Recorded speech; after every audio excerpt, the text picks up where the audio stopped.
एक आदमी जिसका नाम राजू था, उसका जीवन बहुत गरीबी में बीत रहा था। वह जंगल से लकड़ियाँ, बीन और काट लाता, जिसे बाजार में बेचकर वह अपना जीवन बिता रहा था।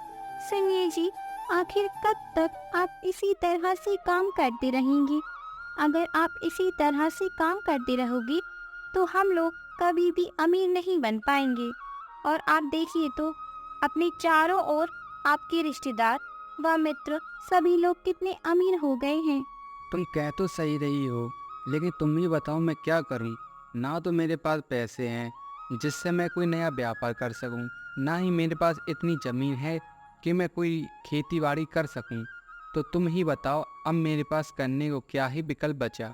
मैं ये सब नहीं जानती, आप कुछ भी कीजिए, लेकिन पैसे कमा कर लाइए। अगर आप पैसा कमा कर नहीं ला सकती हैं तो मैं अपने मायके चली जाती हूँ। वैसे भी मेरे भाई के पास किसी भी चीज़ की कोई कमी नहीं है। कहने को राजू के दोस्त और रिश्तेदार बहुत ही कम थे, लेकिन सभी लोग अमीर थे। वह एक दिन बहुत उदास बैठा हुआ था। तभी उसके पास उसका एक दोस्त आया और बोला, क्या हुआ राजू? आज तुम जंगल में लकड़ियां लाने नहीं गए? कोई काम आ गया क्या? या फिर तुम्हारी तबीयत सही नहीं है? अगर ऐसा कुछ है तो बताओ मुझे। भाई, मैं अपने इस गरीबी से तंग आ गया हूँ। मेरे पास अगर थोड़ी सी भी ज़मीन होती तो मैं उसमें खेती कर अपना जीवन बिता लेता, मगर वो भी नहीं कर सकता। मेरे इस जीवन में कुछ करने को बचा ही नहीं है। तुम उदास मत हो। अभी महाराज के दरबार में प्रजा की परेशानी सुनी जा रही है और जितना हो सके महाराज अपनी प्रजा की मदद भी कर रहे हैं। तुम भी सुबह जाकर अपनी परेशानी महाराज को बताओ। अच्छा भैया, क्या सच में राजा जी अपने राज्य के लोगों की परेशानी सुनकर उनकी समस्या का हल कर रहे हैं? राजू अपने मित्र की बात सुनकर बहुत प्रसन्न हो जाता है और सोचने लगता है, क्यों न जमीन के साथ साथ कोई काम भी मांग लूं।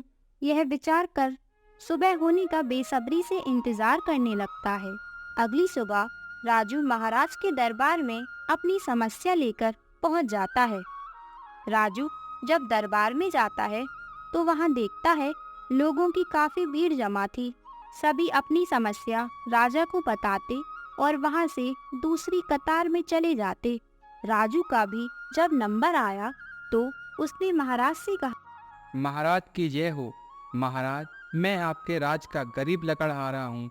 मैं प्रतिदिन जंगल में जाता हूँ और लकड़ी काट कर लाता हूँ, लेकिन मैं जब बाजार में उन्हें बेचने के लिए जाता हूँ तो कभी लकड़ी सारी बिच जाती है और कभी लकड़ी नहीं बिचती है।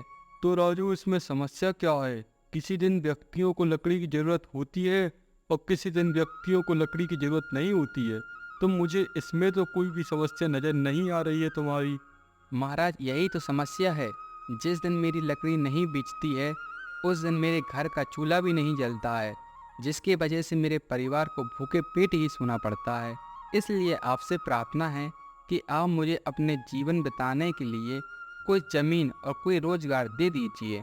महाराज को राजू की समस्या उतनी भी बड़ी नहीं लगी जितनी कि राजू बता रहा होता है। राजू, तुम कल फिर आना, मैं कल तुम्हारी समस्या का समाधान अवश्य कर दूंगा। आज का समय दे दो मुझे। आज मैं अपने सलाहकारों से विचार विमर्श करके तुम्हारे लिए सही रास्ता चुनता हूँ। महाराज की बात सुनकर वह अपने घर के लिए चल देता है और दरबार में उपस्थित सलाहकार महाराज से कहते हैं, महाराज, मेरे हिसाब से राजू की समस्या ज्यादा बड़ी नहीं है। वह चाहता तो सिर्फ जमीन या रोजगार मांग लेता, तो भी वह अपना जीवन आराम से काट लेता, मगर उसके मन में लालच है, इसलिए उसने दोनों चीजें ही मांगी हैं। वरना उसका जीवन यापन किसी एक चीज को पाकर भी आराम से चल सकता है। कोई बात नहीं, उस राजू को कल फिर इसलिए ही बुलाया है। मैं कल उसे ऐसी चुनौती दूंगा जिससे यह पता अवश्य चल जाएगा कि उसके मन में लालच है या फिर उसे दोनों ही चीज़ों की सच में ज़रूरत है। दरबार में इसी विषय पर विचार विमर्श किया जा रहा था और दूसरी ओर राजू घर पर आ जाता है। क्यों जी, आज आप खाना पकाने के लिए कुछ भी नहीं लाए क्या? या फिर आज आप काम पर गए ही नहीं? नहीं, आज मैं काम पर नहीं गया, बल्कि आज मेरे मित्र ने कहा कि राजा जी आज सभी लोगों की समस्या सुन रहे हैं और उनकी समस्या का समाधान भी निकाल रहे हैं। इसलिए आज मैं वहीं गया था। अच्छा, तो क्या कहा राजा जी ने और आपने क्या मांगा उनसे? मैंने राजा जी को अपनी सारी समस्या को बताया और उसके बाद मैंने राजा जी से कहा कि मुझे खेती करने के लिए कुछ बीघे खेत दे दीजिए और कुछ रोजगार दे दीजिए। उसके बाद उन्होंने कल आने के लिए कहा मुझसे। हे भगवान, मैं क्या करूं तुम्हारे इस लालच का?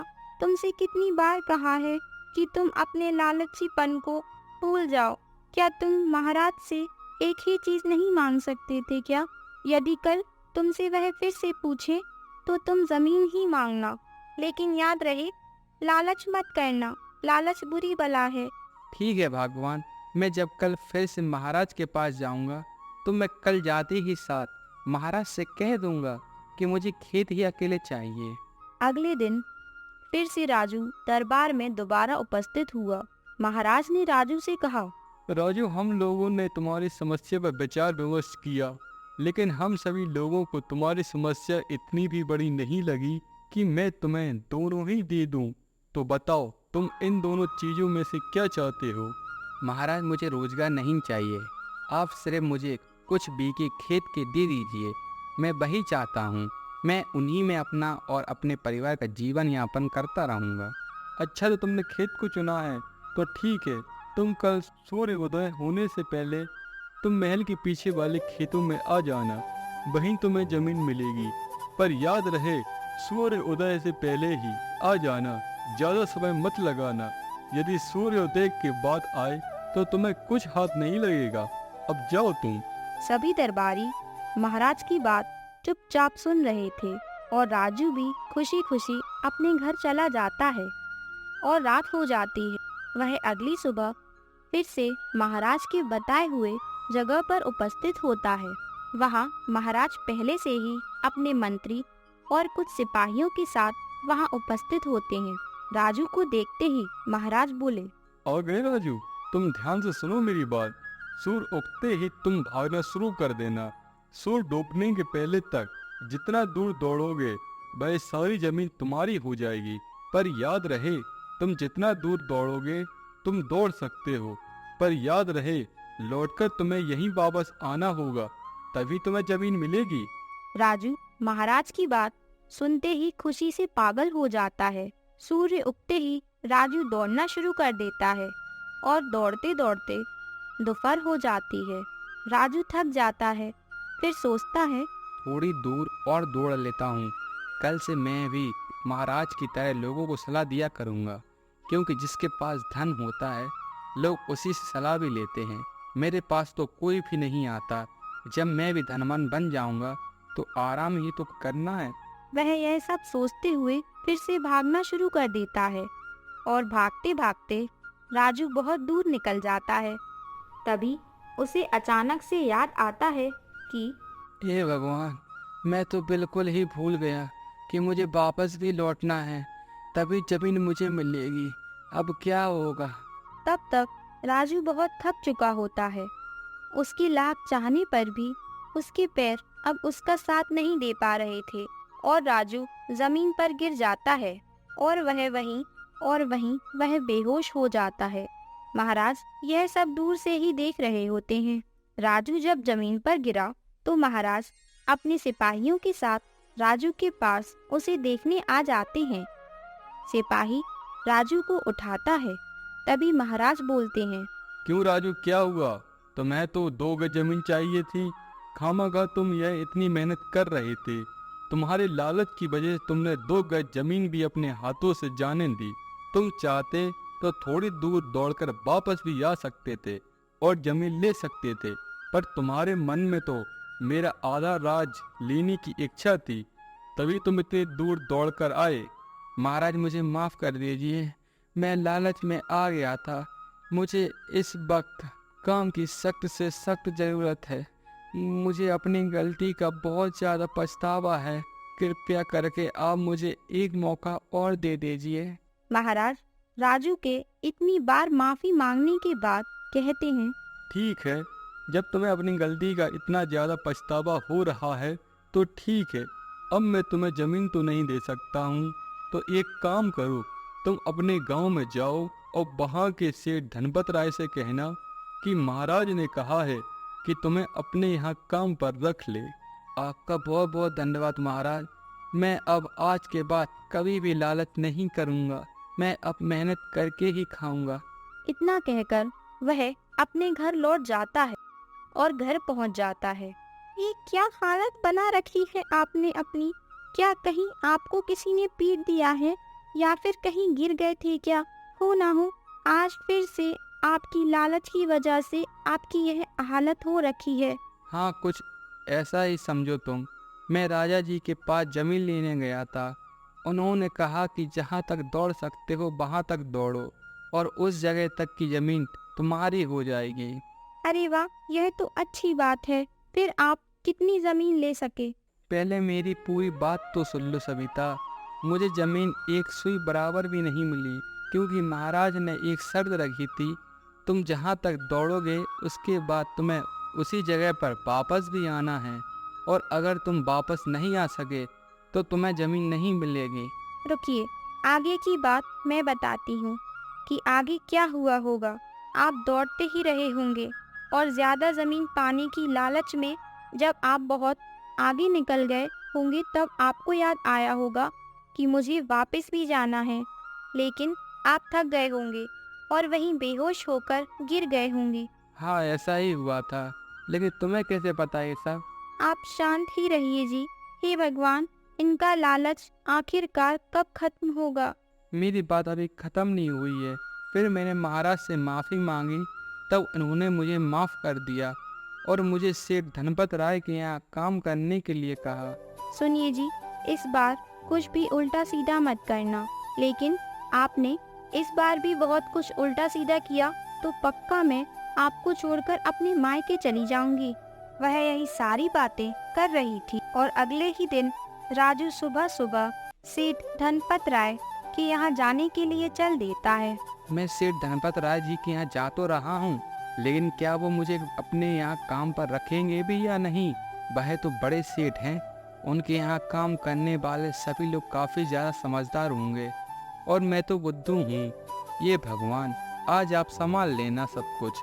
यदि आज मुझे काम नहीं मिला तो सविता मुझे छोड़कर चली जाएगी। राजू खुद से यही सारी बातें करते हुए सेठ धनपत राय के यहाँ जाने के लिए चला ही जाता है और उनकी दुकान पर पहुँच जाता है। हाँ भैया, बोलिए, मैं आपकी क्या सेवा कर सकता हूँ? सेठ जी, मुझे महाराज ने आपके पास जाने के लिए कहा था। उन्होंने यह भी कहा था कि आप मुझे अपने यहाँ काम पर रख लोगे। अच्छा, तो तुम्हारा ही नाम राजू है?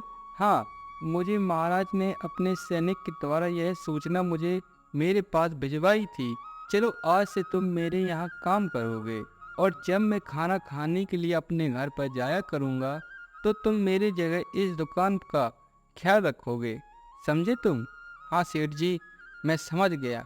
आप निश्चिंत रहिए, मैं सब कुछ अच्छे तरीके से संभाल लूँगा। जब आपने मुझ पर इतना भरोसा करके मुझे अपने यहाँ नौकरी दी है तो मैं आपके यहाँ अच्छे तरह से काम करूँगा। ठीक है, तो एक काम करो, मैं घर पर जा रहा हूँ खाना खाने के लिए, तो तुम ऐसा करना कि जब भी कोई ग्राहक आए तो उसे सही भाव में सामान दे देना। सेठ धनपत राय यही सारी बातें कहने के बाद अपने घर के लिए निकल जाता है और यहाँ राजू अपने मन में सोचता है। वैसे तो सेठ जी अपने घर चले जाते हैं और जब ग्राहक आते हैं तब उनकी जगह मैं ही रहूँगा। क्यों ना इसका फ़ायदा उठाया जाए।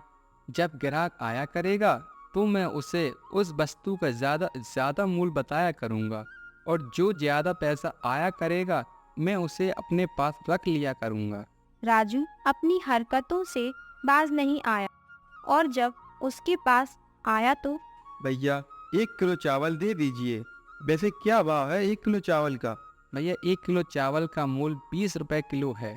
बताइए कितना किलो कर दूं? भैया कल ही तो मैं 19 रुपए किलो लेकर गया हूँ और आज सीधा 1 रुपया बढ़ गया। ठीक है भैया, दे दीजिए 1 किलो चावल। हाँ भैया, सेठ जी ने मुझसे जैसा कहा है मैं वैसा ही कर रहा हूँ। राजू अब इसी तरह रोज किसी न किसी वस्तु के दाम 1 या 2 रुपए ज्यादा कर देता और उन 2 रुपए को अपने पास चुपचाप रख लेता। क्यों जी, वैसे आपकी कमाई तो महीने के अंत में मिलती है, लेकिन आप तो रोज 1 या 2 रुपए अपने साथ लेकर आते हो। कहीं आप कुछ उल्टा सीधा काम तो नहीं कर रहे हो उसकी दुकान में? तुम कितना शक करती हो मुझ पर। भला मैं क्यों उनके यहाँ ये सब करूँगा? उल्टा भाई तो स्वयं ही मुझे मेरी मेहनत को देखकर मुझे मेरी मेहनत का इनाम देते हैं। देखिए जी, आपको बड़ी ही मुश्किल से कोई काम मिला है, इसीलिए आप कुछ भी ऐसा उल्टा सीधा काम मत कीजिएगा जिससे कि आपसे यह नौकरी भी चली जाए। वह इसी तरह से उनकी दुकान में हेरा फेरी किया करता था।